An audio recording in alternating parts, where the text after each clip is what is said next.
एक 62 साल का बूढ़ा अपनी जवान बेटी के साथ हमारे सामने वाले मकान में रहता था। उनका कोई बेटा नहीं था, सिर्फ एक बेटी थी जो बहुत खूबसूरत थी। अंकल जी की पत्नी बहुत समय पहले ही मर गई थी। बेटी की शादी की उम्र भी हो गई थी, लेकिन कोई भी उस लड़की का रिश्ता मांगने जाता तो अंकल जी उसे धक्के मारकर भगा देते थे। अपनी बेटी को घर के अंदर ही रखते, अपना दरवाज़ा हमेशा बंद रखते थे। मेरा कभी मन होता कि मैं उनकी बेटी को देखूं, उससे बातचीत करूं। बेचारी अकेली रहती है। उसका खड़ूस बाप किसी से मिलने नहीं देता था। मैंने मम्मी से कहा एक दिन रितु से मिलना पड़ेगा, उसका बाप किसी से बात नहीं करने देता। आखिर उस लड़की का भी तो दिल करता होगा। मम्मी ने कहा ये लोग बहुत ही अजीब किस्म के इंसान हैं। माँ ने कहा खबरदार, जो उस लड़की से मिलने की कोशिश भी की, क्योंकि उसका बूढ़ा बाप सबको भगा देता है। जो भी उस लड़की का रिश्ता मांगने जाता है उसे वो भगा देता है। मुझे तो कुछ दाल में काला नज़र आता है। मम्मी की बात सुनकर मैं सोच में पड़ गई थी। मैंने मोहल्ले वालों से पूछा भी कि वो लोग भी कुछ अजीब बात कर रहे थे। एक आंटी जी तो कहने लगी, मुझे तो ये बाप बेटी ही नहीं कोई और लगते हैं।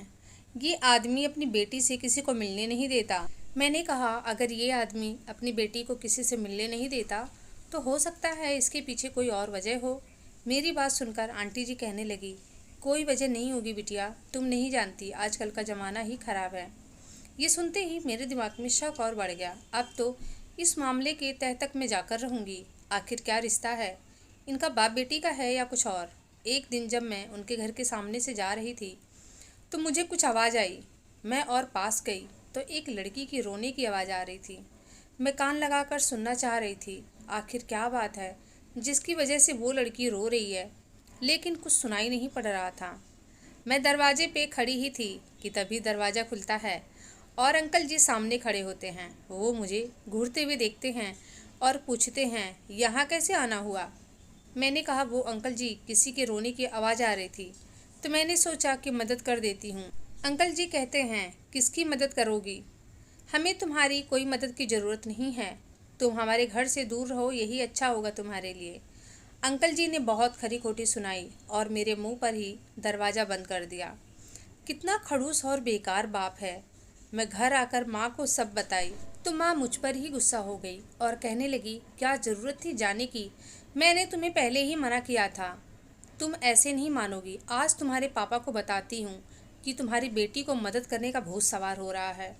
बताऊंगी कि आज पड़ोस के बूढ़े के घर गई थी, जबकि जानती है कि वो कितना अजीब आदमी है, फिर भी क्यों गई। माँ की बात सुनकर मैं एकदम शांत हो गई, लेकिन मैंने भी ठान लिया है कि उस लड़की से दोस्ती करके ही रहूँगी। हो सकता है मैं उसकी कुछ मदद कर पाऊँ। एक दिन मैं अपनी सहेली सीमा के घर गई। सीमा का घर उस लड़की के घर के बगल में ही था। मैंने अपनी सहेली सीमा से कहा चलो हम छत पर चलते हैं, क्योंकि सीमा के छत से उस बूढ़े का घर दिखता है। उस लड़की का आंगन सीमा के छत से दिख रहा था। मैं ये देखकर बहुत खुश हुई। सीमा मुझे खुश देखकर हैरान थी। वो कहने लगी इसमें इतना खुश होने वाली क्या बात है। मैंने कहा उस बूढ़े को देख रही हो, उसकी एक बेटी है, मैं उससे दोस्ती करना चाहती हूँ। हो सकता है मैं उस लड़की को हमारी मदद की ज़रूरत हो। मैंने उसे रोते हुए देखा है। मेरी सहेली कहने लगी अच्छा होगा हम इस मामले से दूर रहें, वरना बेवजह फंस जाएंगे। और मुझे तो लगता है वो दोनों बाप बेटी ना होकर पति पत्नी हुए तो। बूढ़े को लगता होगा अगर मैंने किसी को ये बात बताई कि वो मेरी पत्नी है तो सब मजाक बनाएंगे कि मेरी बीवी जवान है और पति बूढ़ा। मेरी सहेली ने माँ की तरह ही मुझे दूर रहने को बोला। हम बातें कर ही रहे थे कि वो लड़की आंगन में आ गई। मैंने अपनी सहेली से कहा चल हम उस लड़की से बातें करते हैं। सीमा कहती है नहीं, तुम ही करो, मुझे नहीं करनी कोई बात। मुझे उस खड़ूस बूढ़े से अपनी इज्जत नहीं उतरवानी, मैं यहाँ से जा रही हूँ। सीमा के जाने के बाद मैंने उस लड़की को इशारा किया तो वो अंदर जाने लगी। मैंने उसे कहा कि मैं तुमसे दोस्ती करना चाहती हूँ। मेरी बात सुनकर उसके चेहरे पर हल्की मुस्कुराहट आई और वो छत पर आने लगी। मैंने उसे राम राम कहा। फिर वो मुझसे पूछने लगी कि आपको मेरा ख्याल कैसे आया। मैंने कहा मैं तुम्हें रोज़ देखती हूँ, मुझे लगता है तुम बहुत दुखी रहती हो और मैं तुमसे दोस्ती भी करना चाहती हूँ। क्या तुम मुझसे दोस्ती करोगी। उसने कहा, मुझसे दोस्ती करके तुम भी बर्बाद होना चाहती हो। उसकी ये बातें मेरे समझ से बाहर थीं। आखिर वो ऐसे क्यों बोल रही थी? लेकिन उसकी बातों ने मुझे दुखी किया। मैंने कहा, तुम चाहो तो मैं तुम्हारी मदद करूंगी और ये बात मैं किसी गैर इंसान को भी नहीं बताऊंगी। मेरी बातें सुनकर वो हंसने लगी। वो कहती है, मैं एक बदकिस्मत लड़की हूँ। मुझे लगता है मेरे बाप ने मुझे उस घर में कैद करके अच्छा नहीं किया, लेकिन जब अपनी कहानी देखती हूँ तो लगता है पापा ने जो भी किया वो अच्छा ही किया। मैं इसी काबिल थी। मैं ये सुनकर परेशान हो गई। वो पहेलियाँ बुझा रही थी और मेरे पास वक्त कम था। मैं कुछ और पूछती तब तक सीमा आ गई और कहने लगी कि तुम्हारी मम्मी बुला रही हैं। मैं अपनी माँ के साथ घर वापस चली गई। अब मैंने ये सोच लिया था कि सीमा के घर जाकर उस लड़की से बातें किया करूँगी। अगले दिन मैं फिर से अपने दोस्त के घर गई और छत पे चली गई। मैंने देखा कि वो लड़की आंगन में ही बैठी थी। मैंने उसे इशारा किया तो उसने अपने घर का दरवाज़ा खोल दिया। मैंने देखा कि उसके पीठ में दर्द था, क्योंकि वो पीठ पर बार बार हाथ फेर रही थी। मैंने पूछा, क्या हुआ? पीठ में दर्द है क्या? उसने कुछ नहीं बोला। मैंने कहा, दुनिया में हर दर्द का इलाज है। अगर तुम मुझे बताओगी तो मैं तुम्हारी मदद ज़रूर करूँगी। इस बात पर वो कहने लगी, भगवान से प्रार्थना करो वो मेरी गलतियों को माफ़ कर दे। मेरा जुर्म बहुत बड़ा है। मेरे पापा बहुत अच्छे आदमी हैं। मुझे डर भी लग रहा था कि कहीं ये सब मेरी माँ को पता चलेगा तो वो बहुत गुस्सा होंगी। लेकिन इस लड़की की दुख भरी बातें सुनने का मन हो रहा था। उसके पास बहुत सारे कपड़े भी थे और कपड़े काफ़ी महंगे थे। मैंने उस लड़की से पूछा कि तुम तो पूरा दिन गंदे कपड़े ही पहन कर रखती हो, लेकिन जब तुम्हारे पास इतने सुंदर अच्छे कपड़े हैं तो इन्हें क्यों नहीं पहनती? वो कहने लगी, अब इन कपड़ों को पहनने से भी डर लगता है। उसने कहा, फिर कभी बताऊंगी इन कपड़ों की दास्तां। उसने कहा, तुम्हें ये कपड़े पसंद हैं तो तुम इन्हें अपने साथ लेकर जाओ, तुम पर बहुत सुंदर लगेंगे। मैं उसके कपड़े नहीं लेना चाहती थी, लेकिन वो बार बार कहने लगी, तो एक दो सूट मैंने ले लिया। उसने कमरे में रखी एक अलमारी खोला और उसमें से एक काली डायरी निकाली और मुझे दे दी और कहने लगी, मेरी अर्थी पर ज़रूर आना। मैंने कहा, तुम इतनी छोटी हो और मरने की बातें क्यों करती हो? मैं तो सूट और डायरी लेकर घर आ गई। माँ देखते ही बोली, इतना महंगा सूट कहाँ से लेकर आई हो? मैं माँ से कुछ छिपा नहीं सकती थी सिवाय डायरी के। बाकी का सब कुछ मैंने माँ को बता दिया। माँ अपना सिर पकड़कर बैठ गई और कहने लगी, मैं तुझे समझा समझा कर थक गई हूँ। क्यों गई तू उस लड़की के घर? कल को सच में अगर वो लड़की मर गई तो क्या होगा? मैंने माँ को कहा, आप कितनी खुदगर्ज हैं।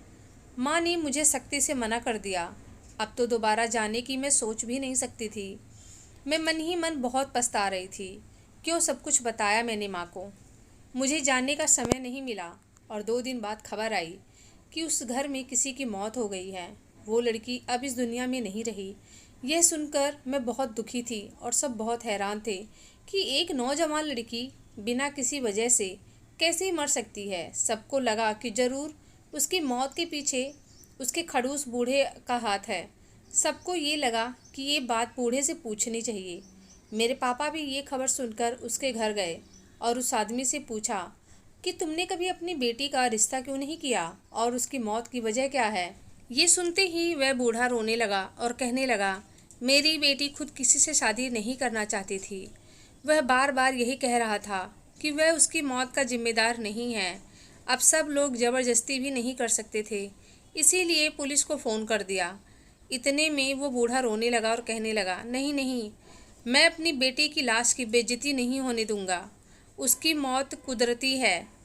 मैं उसके बारे में कुछ नहीं जानता। कई सालों से वो परेशान थी। मैंने बहुत बार उससे पूछने की कोशिश की, लेकिन वो कुछ नहीं बताती थी। मैं उसे डॉक्टर के पास भी लेकर गया था। मैं उसकी रिपोर्ट आप सभी को दिखा सकता हूँ। बूढ़ा कहने लगा, हाथ जोड़ता हूँ, मेरी बेटी को थाने कचहरी का हिस्सा मत बनाइए।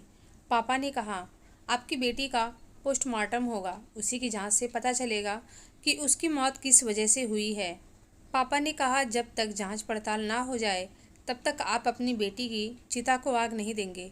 उसका ये हक है कि उसे इंसाफ मिले। सारे मोहल्ले वालों के सामने बूढ़ा हाथ जोड़ने लगा, लेकिन किसी ने उसकी एक न सुनी, क्योंकि सबको यही लग रहा था कि उस बूढ़े ने ही अपनी बेटी को मारा होगा। पोस्टमार्टम की रिपोर्ट आ चुकी थी और उस बूढ़े के आंसू भी रुक गए थे। आखिर क्या आया होगा उस रिपोर्ट में? पापा ने कहा कि वो बूढ़ा बेकसूर है, उसने नहीं मारा है अपनी बेटी को, इसीलिए पुलिस ने उसे छोड़ दिया है। लेकिन मैं सोच रही थी, ऐसे कैसे हो सकता है? मैं खुद जाऊंगी उसके घर और पूछूंगी कि क्या वजह थी जिसकी वजह से आपकी बेटी मर गई। लेकिन जब मैं उसके घर गई तो ताला बंद था। वो अंकल जी कहीं जा चुके थे। मैंने एक लड़की से पूछा तो वो कहने लगी कि वो यहाँ किराए के मकान में थे और अब कहीं दूर चले गए हैं। मेरे मन में ये जिज्ञासा थी जानने की कि आखिर उस लड़की के साथ क्या हुआ था। मैं अब घर आ गई थी। तभी मुझे याद आया कि उस लड़की ने मुझे एक काली डायरी दी है। उसे मैं पढ़ती हूँ, हो सकता है उस डायरी में कुछ पता चल सके। मैंने उस डायरी को पढ़ना शुरू किया। उसमें लिखा था, पापा मुझे माफ़ कर देना, मैंने बहुत ही बड़ा पाप किया है। मैं जीते जी ये सच्चाई आपको नहीं बता सकती। मैं एक लड़के से प्यार करती थी, उसका नाम रवि था। उसका बड़ा घर ऐशो आराम देखकर मैं पागल हो गई थी। उसने मुझसे वादा किया था कि तुम्हें इस बड़े घर की बहू बनाऊंगा, और मेरी गलती ये थी कि मैं उसमें सपने में जीने लगी थी। मुझे नहीं पता था कि रवि मेरे साथ धोखा करने वाला है। एक दिन रवि अपने घर लेकर गया और मुझे बेडरूम में जाने को कहा और खुद थोड़ी देर के बाद आया। उसने ड्रिंक भी की थी। मुझे कुछ शक हुआ तो मैं वहाँ से जाने लगी। तब तक रवि ने मेरा हाथ पकड़ लिया और बेड पर पटक दिया। मैं रवि को ढकेलती रही, चिल्लाती रही, लेकिन उसने मेरी एक ना सुनी और मेरी इज्जत को मिट्टी में मिला दिया और मेरे मुंह पर एक हीरे का नेकलेस फेंक दिया। उसने कहा, ये रहा तुम्हारा इनाम। मेरा दिल हुआ उस हीरे को खाकर अपनी जान दे दूं। इसीलिए मैं किसी से शादी नहीं करना चाहती थी और आपको ये सच बताकर आपकी परवरिश को शर्मसार नहीं करना चाहती थी। दोस्तों, ये थी उस लड़की की कहानी। काश उसने मरने का फैसला ना किया होता। उसमें उसकी इतनी ही गलती थी कि उस लड़के से प्यार कर बैठी और उस पर भरोसा कर ली। अगर उसकी माँ जिंदा होती, शायद वो ये बात अपनी माँ को बता सकती थी, लेकिन बाप को किस मुंह से बताती, इसीलिए उसने ये सब कुछ किया। आज की कहानी कैसी लगी दोस्तों, ज़रूर बताना। वीडियो को लाइक कीजिएगा, शेयर कीजिएगा। चैनल पे नए हैं तो चैनल को सब्सक्राइब कीजिएगा। मिलती हूँ अगले वीडियो में एक अच्छी सी कहानी के साथ।